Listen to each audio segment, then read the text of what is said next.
Hey guys, what's up? This is Jeremy. I am the maker of this game that you're looking at called The Adventures of Power Stick Man Extended Edition. I used to have a journal on Castle Paradox. I think it's still there, but no one reads journals there anymore, so I stopped updating it. But I used to give updates on progress on this thing, and um, I think back in the day it was fairly popular to do that. And I mean, it was fun. But on that blog, I had posted a number of videos and just kind of showing off features, and kind of got away from that in favor of just writing text and all that. But we're talking probably 5, 6 years ago that I was doing all that, and obviously there hasn't been a whole lot of public activity since.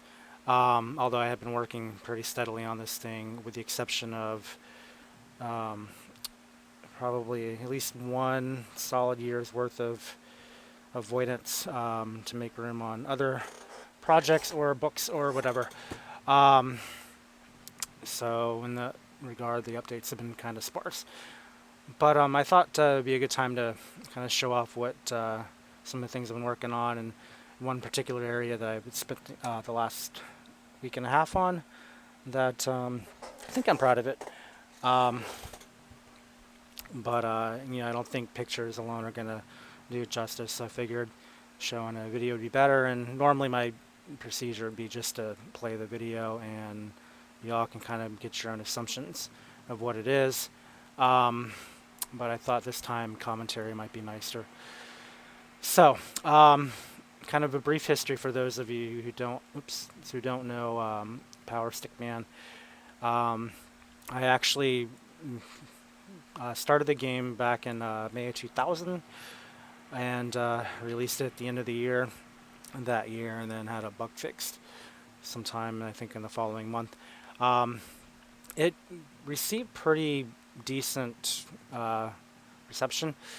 Um, I mean, it was well known for having terrible graphics and whatnot, but it was also known for having some pretty exceptional writing, which was amazing given that there was no real story. So I figured that one out. But my plan back in the day was to keep it going, and I did after the initial reviews work on a little more, just in response to the feedback. There was a couple areas where people felt that um, there needed to be a shop or two, just nonsense stuff. But one of the biggest complaints was the inability to travel other than walking, and that makes sense because this game is primarily a point A to point B kind of adventure. Um, I mean, there's a lot of backtracking needed to finish quests, and that can kind of get a little redundant over time.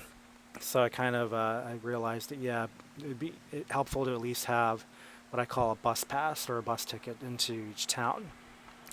And I had put all that together for a 1.1, and then my plan was to keep building the game from the eastern roads east of a place called Cannonball City, um, which any of you who've played this probably know what I'm talking about. If you haven't played it, um, then you might be scratching your head. That's fine. Scratch your head away. Um, but in the original demo, I had ended it.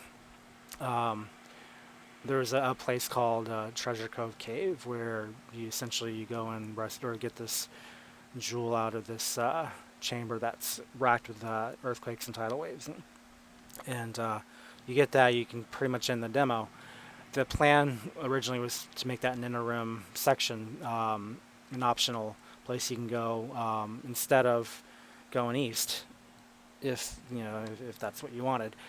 But because that was a demo, there was no eastern content. I mean, there was 4 maps with a road, but that's it. Nothing to do. And excuse me. So I wanted something to kind of supplement the mayor rescue from the big city, and so I had that town. But anyway, the plan was to keep on going. You build into the eastern regions, build into the northern regions, and give you more story, and hopefully finish the game by 2002. Here we are, 2015. That never happened. I got sidetracked with other projects, as often happens, and I kind of, long story short, brushed this aside until about 2005, when I decided, I'm going to just continue on, but as an extended edition. Now, the version I had, that 1.1, I eventually released to the public, I think 3 years later, as what's called the Legendary Edition on Slime Salad. Again, it's the old game with a couple extra things, but the extended edition is something completely different. Same game, but everything is just reimagined. The visuals are better. Uses MIDIs, layers, sound effects, all that. Where the original game and even the 1.1 has none of that. Okay, so why am I giving you backstory? Again, some of you are new and have no idea what this game is. Some of you maybe were around back in the day, but you never finished it. Truthfully, there's probably one person who's actually both gotten to the end of the original version and is watching this video, and it's the one probably making the video. And congratulations, you are now talking to yourself. But for everyone else, again, this game has been around for a long time, and I want to keep it relevant. And this area that you're looking at now, it's kind of related to the ending of the last game, or the last version. As I said, I had an optional area called Treasure Cove Cave, which in the demo was still required to finish. But it was never my intention to have that be the only optional thing. Eventually I had wanted to do something called Cannonball Mountain, and that was going to be an area that would take you to a special power up for our hero here. But that's still just 2 places. I like to do things in 3, so I'm thinking, well, where can I take the third subquest? And also too, when do I get the Eastern Road open?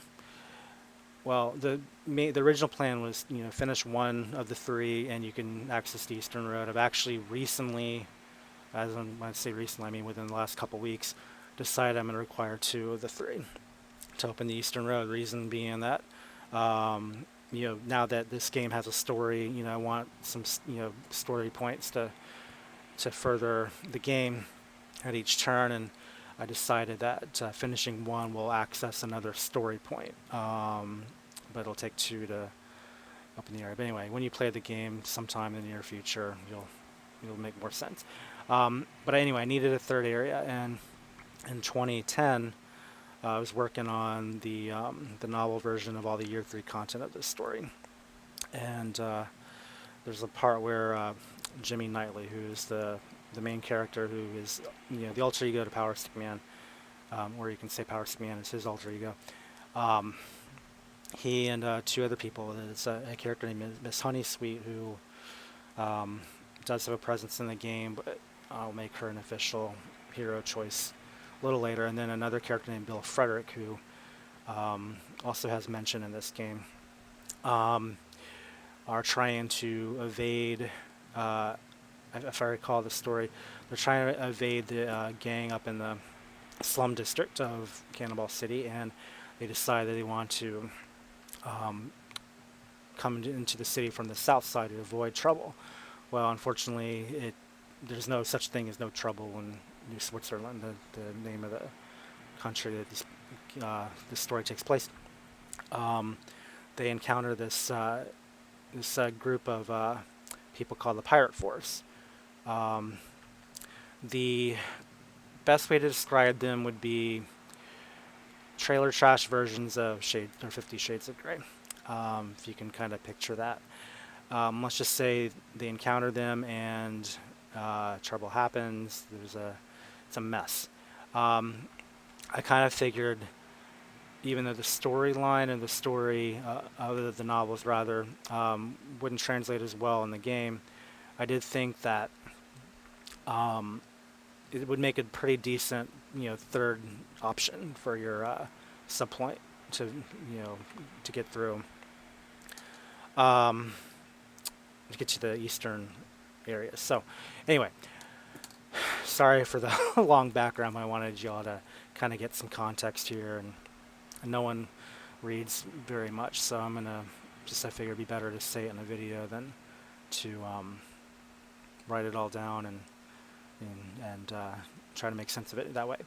All right, so the Pirate Force, their whole deal, like I said, they're just this band of really kind of terrible people, and the game kind of well, I think the novel is a little more descriptive of them. The game kind of leaves it up to your imagination.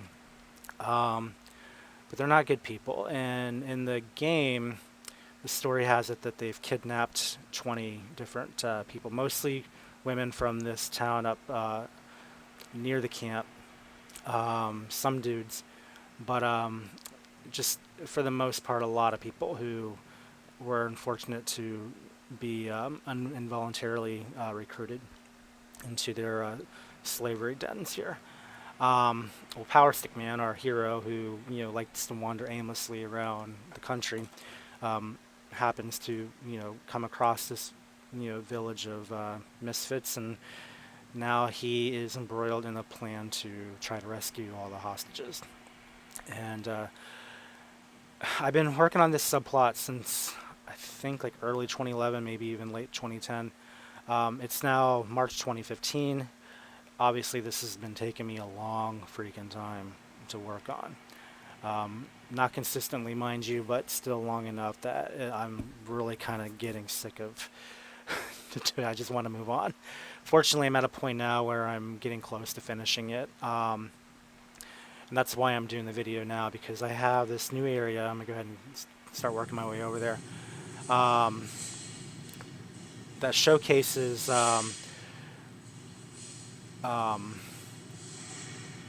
this is one of the areas where a couple of the hostages can be found. Most of the hostages in the game, they're pretty helpless. They, they're kind of waiting on Powerstick Man to come and find a key and free them and blah blah blah.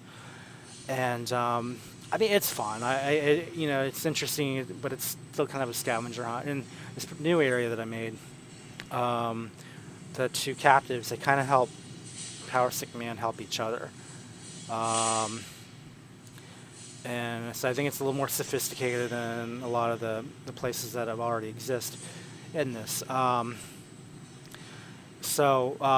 This specific area you're looking at now is not what I've worked on. This has been in the game for a little while. This is the area called the Den of Filth, which is their the Pirate Force's dungeon area.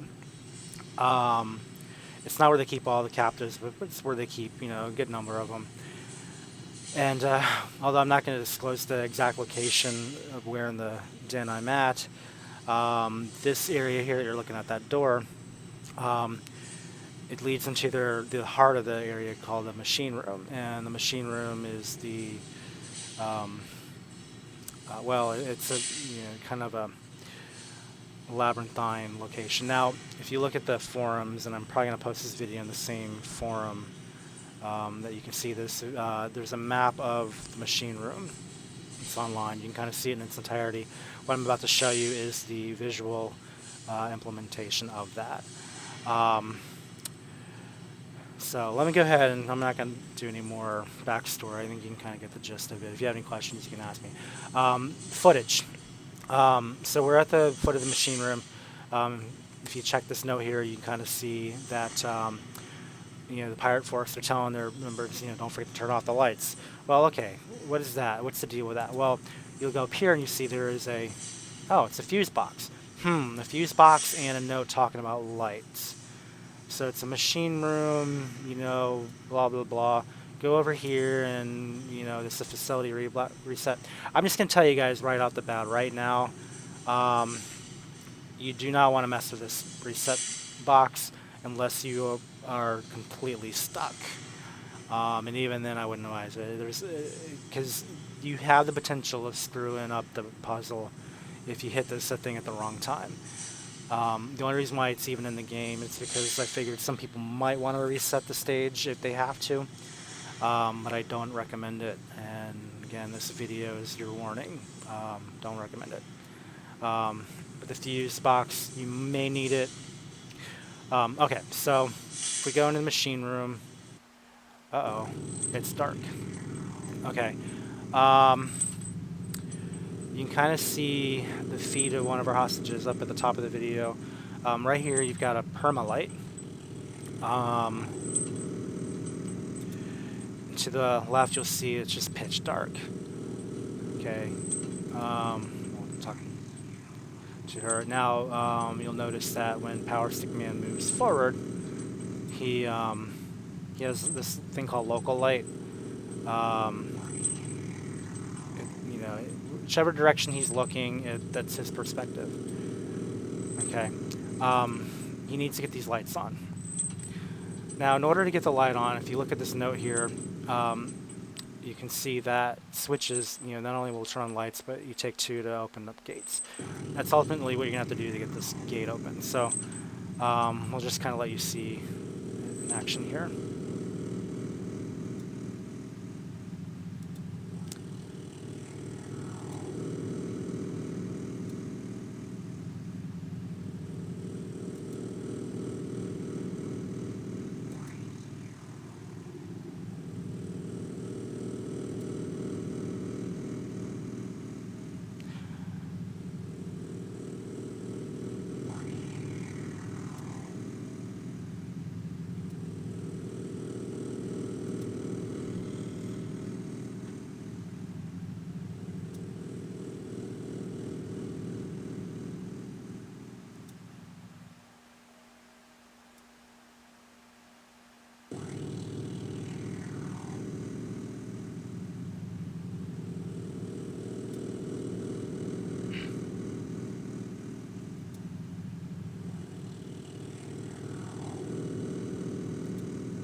Okay, so I don't know if you had time to read all that. And the writing, I think, probably could be a little better.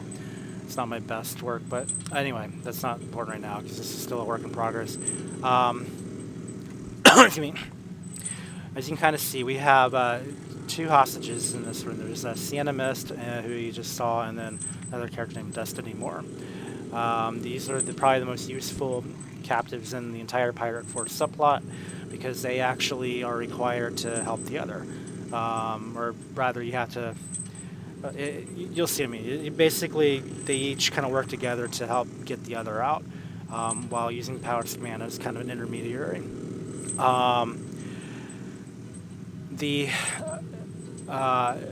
point of it, though, is you need to get these gates open in order to get to the chains. And, there's still another phase 2 where you have to find the keys. And every hostage in the game requires some kind of access, whether it's a key or, in one case, if you ever watched the trailers that I posted a while back, there's a character requires a duct tape cutter, of all things. Just a number of different things you can use. But these particular characters, though, they have their own designated keys, but you have to find them, and to get them, you have to essentially get to the other character. But how do you get there? Well, if you walk forward, you'll see that there's a hole here, and if you try to walk it, you'll see Powerstick Man saying, "I can't cross this gap without a plank or something." And my guess is that all the planks in this room are on the other side. So I'll need to find another solution.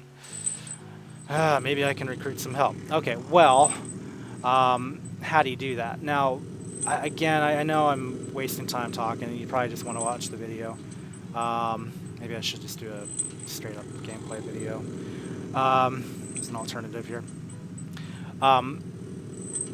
Sorry, I lost my track of thought. This is obviously a work in progress. The map itself is done. Most of the section is finished, but you know, there's a few little bug areas I'd like to take care of. But one thing you'll notice is that powerstick man is by himself. In real practice, it's probably not going to be the case. This is just, you know, the testing version. This is me having everything queued up just perfect. Normally, you would probably have a team following you in here. I think my plan later is going to be just to have them wait outside, because this area really is kind of tight and compact and kind of cumbersome to deal with, you know, not just, you know, one but many heroes. What I was thinking I might do at some point is to allow one of the team members to jump the gap for you, but that's not really what you're supposed to do. I've introduced a new item in here called cell phone. You go to the action use and click on cell phone. You can have the option to call somebody. Well, there's a character that you meet earlier in the game called Leaper, who's also a new character I put in a couple weeks ago. Leaper's job is to jump gaps, that are one tile long. Right now, he's very much a WIP. He's only useful for one thing. No, actually, I'm not going to call him yet. I want to show you what happens if you're anywhere else and you try to call him, or anyone really. You're probably not going to get a whole lot of use. If I call him now, you will see that not much is happening. Okay. All right. So basically, he's not contacting. But this is a game, and I'm not a big believer in coincidence. The game pretty much is a reflection of that. In powerstick man's world, there is no coincidence. Everything is scripted, and if you try to call Leaper in this area, you will find that he is in fact here. So, oh, see, there he is. He's answered. Hello. Hey, this is that superhero you met a little while ago. Oh, hey, what's up? Hey, how you been training? Well, you know how you've been training to leap those chasms in the Pirate Forces Machine Center. Well, I'm here, and I could really use your help. Hey, you're in luck. I've actually decided it's time to strike, so I'm not far from you, and in fact... And here he is. Oh, there's Leaper. Here I am. Wow, timely. Oh, and you brought a flashlight too. Nice prep work. Okay, so I'll help you in a minute. First, I need you to get my stuff out of that crate. If my source is correct, it's the one near the back wall over there. I won't be able to think clearly until I get it. Do what you have to do. I'll wait here. And there he goes, Leaper to the rescue. You'll notice his flashlight's... Well, he has a flashlight, that's the point. So his radius of light's bigger. What the? Where is it? Oh, this sucks. And so our hero, disappointed. Hero comes on back. And I probably need to start him back further. Anyway, so how'd it go? How'd it go? That's powerstick man. How'd it go? Terrible. My intel's bad. All I found was a stupid plank. Here, I don't want it. You take it. Okay, well, about that help. Forget it, I'm out. I'll come back once my intel is good. That could be never, sorry. And there he goes. Doesn't appear to have much help, but he gave us a plank, so powerstick man, he thinks maybe he can use the plank for good, so he'll walk over, and he'll just set it over the wooden beacon, and voila, we have a plank. And now he can cross. See? Now, the nice thing about this area is once you're on the island, any of these pegs that you look at, he'll automatically pick up the plank and set it. So you don't have to worry about the logistics. Now, you'll see that there are spikes here in this area, and that's kind of what makes this area dangerous, because, you have very little light, but there's still spikes on the floor, as you saw in the chamber below. But one way you can kind of help yourself out is look for these switches. If you flip a switch, oh, you can turn on a light. Now you got more light in the room. And then we can go and look for more switches. And, you know, look for, there's some boxes here. Oops, hit a spike. Now there's a crate here. Oh, and another plank. You'll want this other plank so that you can cross another gap. Now there's only 2 islands in the map, so once you get the other plank, you're pretty much good on planks. At that point, it's just a matter of finding your way around the area. So there's a couple more switches we can throw. This one lowers the lift, and this one here, you know. Alright, you probably heard a little clank there. That was a gate opening. As I said earlier, it takes 2 switches to lower, or sorry, raise the gate, which means once the gate is open, you can lower one of the switches. Why would you want to do that? It turns off lights. Well, if you remember what Sienna mentioned, see these little capacitors over here, the little glowing things? There's only 6 of them. Once you go over 6, you know, 6 is a max. If you try to flip a 7 switch while the 6 capacitors are on, you're going to get what's called a blowout. Now I'll simulate that here in a minute. Go ahead and just flip all the switches we can. Oh, there's our other captive Destiny. So as you can see, I'm gradually raising the, or turning the lights on in this area, making it a little easier to see. But because you can only have 6 switches on at a time, there is an inevitability that you're going to have to walk through the dark, whether these things are flipped or not. Let's wait a second for this spike here.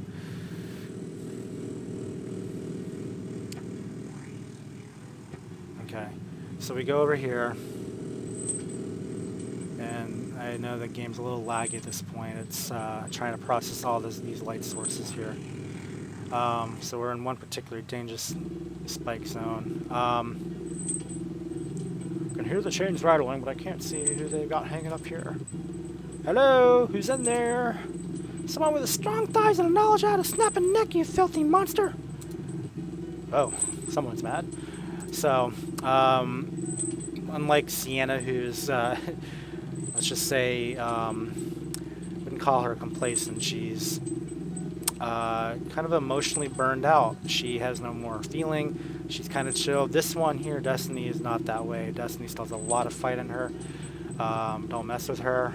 You'll find as you play the game that she's a very helpful asset in this section, but I'm not going to spoil the surprise. I basically here to show you one more thing, and then I'm going to call it on the video. But you can discover Destiny's tricks on your own. Go ahead and continue the flipping switches here. This is, I believe, the 6th one. Wait, did I turn off the other? I think I turned off the other one. No, it doesn't matter. Yeah, I must have turned off the other. Okay, I didn't mean to. Let's just leave all these on. I'm going to flip another switch. There's a strategy here, which you'll figure out as you go. The strategy of switches to turn on and switches to turn off. By the time you guys play this, you'll have forgotten this video, so I'm not worried about spoiling too much.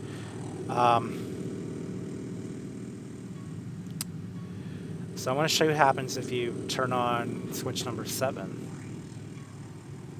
Alright, which is this one here. Oh, everything goes out. You have what's called blowout, or fuse blowout. Dang, I blew a fuse. I'll have to find some way to reset the system. Okay, if you try to flip any switch with this thing off, you're going to have no response. You're going to have to fix the fuse box. So, if you go back to the front here, I don't really care about the spikes at this point. Not playing the game for real, so I'll walk over all the spikes I want. If you go back out to the front, remember the fuse box we were looking at, how he didn't want to mess with it? Well, now he will. So okay, I'll need to reset the system if I don't want to turn the lights in there back on. So if you reset the fuse, go back in.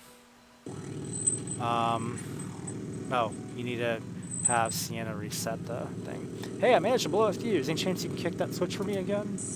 There she goes, flipping the switch for you, because she's nice like that. Okay. You probably noticed that Destiny has her own little perspective too. All the characters in this area have their own little local light. Okay, anyway, I'm not going to go through anymore. I want to just kind of wrap this up, but as you can see, this area, pretty puzzle-rific. To complete it, you got to do a lot of, switch flipping and gate opening and all that. One of the nice things about this area is once a gate is open or a lift is down, it stays that way. The only exception is if you come back and mess with this thing. Okay, there's a label underneath that says facility reset, and I guess that's different than the power reset. Probably resets everything, not just switches and the lights. I probably shouldn't mess with this. I highly recommend you just leave it alone. I'm not going to mess with it for the video, even though I could. If you choose to mess with it, it's your choice. As long as the two hostages are still in their cages, or their cells rather, you probably won't screw up too much by flipping it. But once one of those ladies is free, you don't want to press the button. Just, you don't. As I'm giving you a warning now, don't press it, because you will probably make it impossible for you to rescue the other. And Powerstick Man, it says something about that, so you'll have plenty of warning in the game. But yeah, there you go. That's kind of a basic overview of some of the new stuff I'm working on. Again, this is just a very small piece of this area. There are 20 people in total. It's gone up from my original plan, which is going to be 7 people. 7 people in a topside area. It just kept getting bigger and bigger and bigger, and it's out of control. Fortunately, I'm nearing the point where I can finally finish this subplot and move on to other things. But I'm not there yet. I probably have another few weeks to go. I got bosses to put in still. It's a big one. But yeah, I'm pretty proud of of the puzzle element that it does. And as you can see, I mean, it's complicated, buggy, and probably needs some rewriting. But it's it's off to a good start, I think, and I hope you guys will get to play this sometime in the near future. But again, I've been working on this particular section since 2011. I've been working on the extended edition since well, I did a little bit in a couple weeks in 2005, but for the most part, I got back to work on it full-fledged back in March 2007, so 8 years ago. Still pumping away at it. It's a big game. It's a big game. It's a big game. I'll leave it at that. Those who've been playing it for testing purposes, I think they've been pretty pleased with it. And I really do hope I can get this thing out to you guys in the near future. But if you haven't already, check out the trailers that I have. It's under, I'm not actually sure what the heading is. It's I think Powerstick Man Hot OHR version. There's a link of them around, but there's 3 of them. I hope to get a couple more in before they release the game officially. Number 3, it's particularly cool, I think, but I had to split it in 2 parts. I have not uploaded the fused version yet. I may someday. Anyway, I know I've talked for a long time. There's not a lot to show. I may go ahead and do just a simple play video if you guys don't want to watch all of this. But for those who like narrative, there you go. Hope you enjoyed it. Hope you got a lot of info out of it. Hope you're excited to see the game. And I hope to do more of these. Not quite to this, backstory, intensive version. I hope to just get more to the point in the future. But I got to establish context for at least some point. So, all right. I think that's it. Hope I'm not forgetting anything. Talk to you later. Bye.